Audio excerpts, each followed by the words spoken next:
Friends, కమ్మగా ఎన్ని చట్నీలు ఉన్నా కూడా కొంచెం ఘాటుగా ఉప్పు కారం తగలకపోతే మన సౌత్ ఇండియన్స్కి అసలు ఫుడ్ తిన్న ఫీలింగే ఉండదు కదా. అలాంటిదే ఈ కారం చట్నీ కూడా. రెగ్యులర్గా మన అందరి ఇళ్లలో రోజు ఉండే కామన్ టిఫిన్ ఇడ్లీ దోశ. అలాంటి ఇడ్లీ దోశల్లోకి ఓన్లీ పల్లి చట్నీయే కాకుండా వారం రోజులు ఖచ్చితంగా నిలవ ఉండేలా ఒక కారం చట్నీని అయితే ప్రిపేర్ చేసుకుందాము.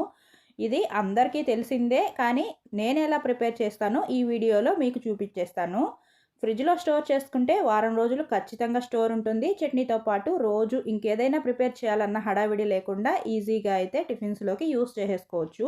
అందుకోసం నేనైతే ఇక్కడ ఒక పొయ్యి మీద ప్యాన్ పెట్టుకొని ఒక 2 స్పూన్స్ ఆయిల్ వేసుకొని ఒక 2 పెద్ద ఆనియన్స్ని కట్ చేసుకొని ఇలా రఫ్గా ముక్కల్లాగా చేసుకొని వేసుకొని వేయించుకుంటున్నాను. ఇవి కాస్త హీట్ అయితే సరిపోతుంది, బ్రౌన్ కలర్లో వేగక్కర్లేదు. తర్వాత ఇందులో ఒక 2 టమోటాస్ని కూడా కట్ చేసుకొని వేసుకుంటున్నాను.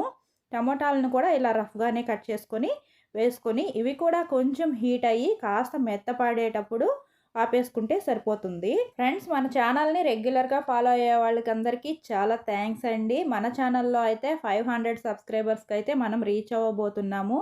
ఇది చాలా గుడ్ న్యూస్. నాకైతే చాలా హ్యాపీగా ఉంది. మీరు కూడా చాలా హ్యాపీగా ఫీల్ అవుతారని నేనైతే అనుకుంటున్నాను. డైలీ ఛానల్ని ఫాలో అవుతున్న వాళ్ళకి, ఇంకా సబ్స్క్రైబ్ చేసుకొని లైక్ అండ్ కామెంట్స్ చేస్తున్న వాళ్ళకి కూడా నా తరపు నుంచి చాలా థ్యాంక్స్ అండి. ప్రతిసారి 100, 200 ఇలా సబ్స్క్రైబర్స్ రౌండ్ ఫిగర్ వచ్చినప్పుడల్లా ఏదో ఒక వీడియో చేద్దామని నేను ప్రిపేర్ అవ్వడము, ఇంతలో నైట్ సబ్స్ అయితే క్రాస్ అయిపోవడం జరుగుతుంది. అందుకే ముందుగానే ఈ వీడియోలో అయితే ఈసారి అయితే చెప్పేస్తున్నాను అనమాట. అందరికీ చాలా థ్యాంక్స్ అండి.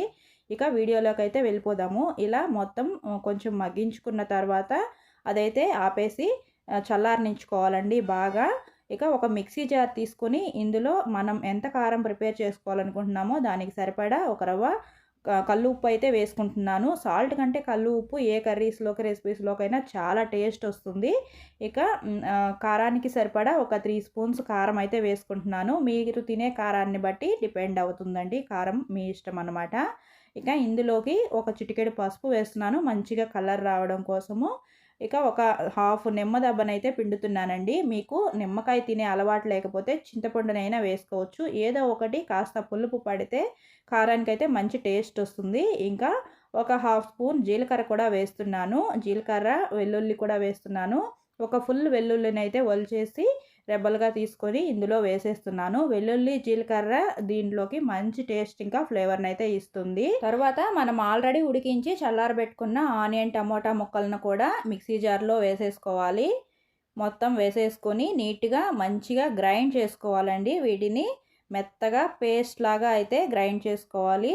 ఇలా కొంచెం కూడా ముక్కలు తగలకుండా మెత్తగా పేస్ట్ లాగా గ్రైండ్ చేసుకుంటేనే కారం బాగుంటుంది. మీకు కావాలంటే కాస్త బరకైనా చేసుకోవచ్చు, కానీ అలా చేస్తే కాస్త నీళ్లు కారినట్టుగా అనిపిస్తుంది. అందుకే నేనైతే ఇలా మెత్తగా అయితే పేస్ట్ చేస్తాను. తర్వాత పొయ్యి మీద మళ్ళీ ప్యాన్ పెట్టుకొని పోపు పెట్టుకోవాలి. ఇందులో ఒక్క స్పూనే ఆయిల్ సరిపోతుంది, ఎక్కువ ఆయిల్ అవసరం లేదు. ఆయిల్ హీట్ అయ్యాక కొంచెం ఆవాలు, కొంచెం జీలకర్ర, కొంచెం మినపప్పులు, మీకు నచ్చితే పచ్చిశనగపప్పు కూడా వేసుకోవచ్చు, కొంచెం కరివేపాకు వేసుకొని మనం గ్రైండ్ చేసుకున్న పేస్ట్ని అంతటిని పోపులో వేసేసుకొని మిక్సీ జార్ని కూడా నీట్గా క్లీన్ చేసేసుకొని కొంచెం వాటర్ వేసుకోవచ్చు, ఏం పర్లేదు.